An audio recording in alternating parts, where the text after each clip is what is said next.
If you've clicked on this link, then the Mighty Morphin Power Rangers are near and dear to your heart. The same is true for my co-host and I. My name is Alan, and this is Matt. Say hello to the people, Matt. Hello, everyone. On this podcast, we're going to talk about the Mighty Morphin Power Rangers, just the memories that we have of the show, the various cast members, where the future holds for the Power Rangers franchise, and everything in between.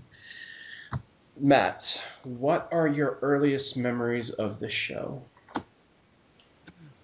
I mainly remember being in elementary school. It was probably second grade or either first grade. I can't really remember, but it was somewhere in 1993. I just turned on the TV and I saw Kimberly on the balancing beam thing that she used for, practicing her balance on acrobats.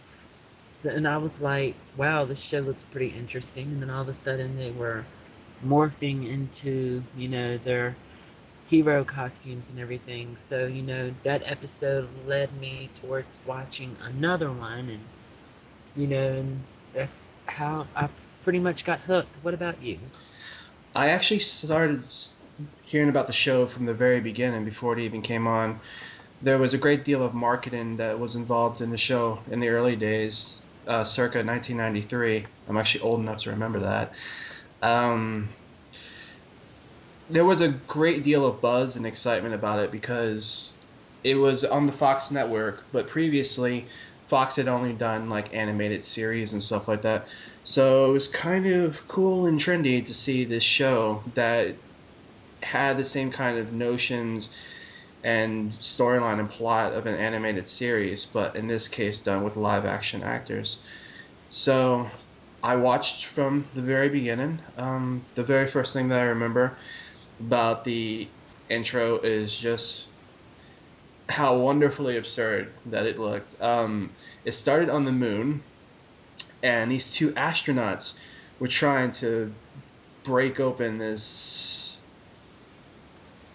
cauldron, perhaps. I seem to remember it being referred to as a dumpster. Don't know if that's true or not. Yeah, it didn't really look like a dumpster. It looked like a little antique pot thing. Yeah, definitely. And basically, Rita Repulsa busts out, and she's like, "I'm gonna destroy crap," and After 10,000 years, I'm free. It's time to conquer Earth. oh man, that's why I've got you on this show, man, because you remember so much about it. Um, yeah, for those of you listening, I haven't watched Power Rangers since 1996, so more than a decade and a half has gone by since I've watched it. My co-host, however, he lives and breathes Power Rangers, man. It's to the core, to his heart. He loves it big, big, big time. So it's good to have someone with his knowledge and expertise on this subject. Um, so yeah, I checked out the first episode, and within, I don't know, 20 seconds of watching the intro, I saw the reason why I would continue to watch Power Rangers for the foreseeable future. Um, I vaguely remember, let me see if I can remember this. Jason was the first person introduced in the credits, and then I believe the very second person may have been Amy Jo Johnson. Am I right, Matt? I believe so. And then after that was Zach, the Black Ranger, I believe. And then afterwards would be Trini, Yellow. And then the fifth person shown would be Billy, right? yes, Billy, Blue Ranger. And then later on they would show Tommy as Green. And so then I guess they switched a little bit afterwards, like when Tommy became white, like the White Ranger.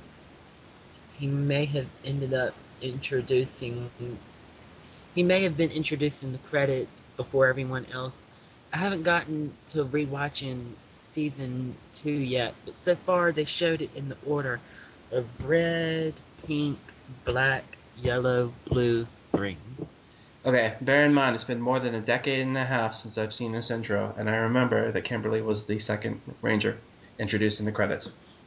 The reason I know that is because Amy Jo Johnson, near and dear to my heart. She is, without a doubt, the reason that I kept watching the show through the first half of the season. Around the halfway mark, Tommy got introduced, who was the Green Ranger at the time and was cool as anything else.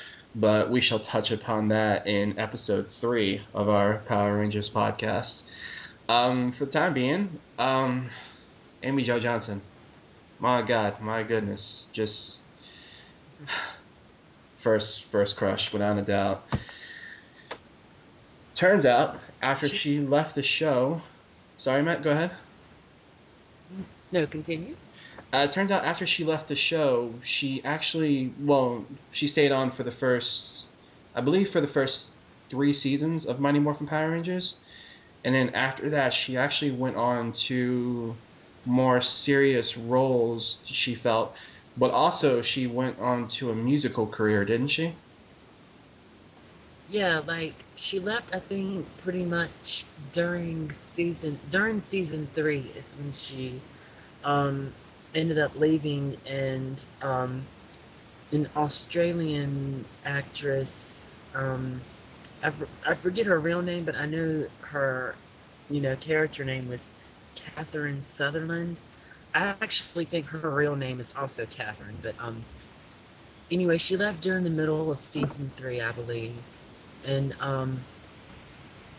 so from there, I know she, ended up playing on Amy Jo Johnson ended up playing on this one show called Felicity that used to air on the WB, which is now known as the CW.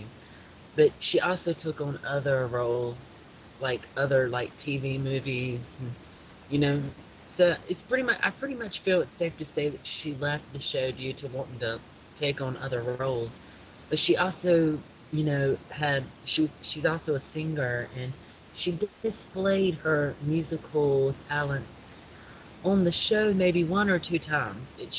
She should have definitely been able to display that talent a little bit more due to the fact that she was a really good singer.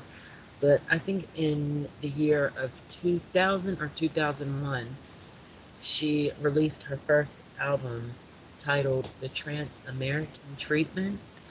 And her musical genre ranges between rock, folk, I wouldn't really say pop. I would really say like singer-songwriter type.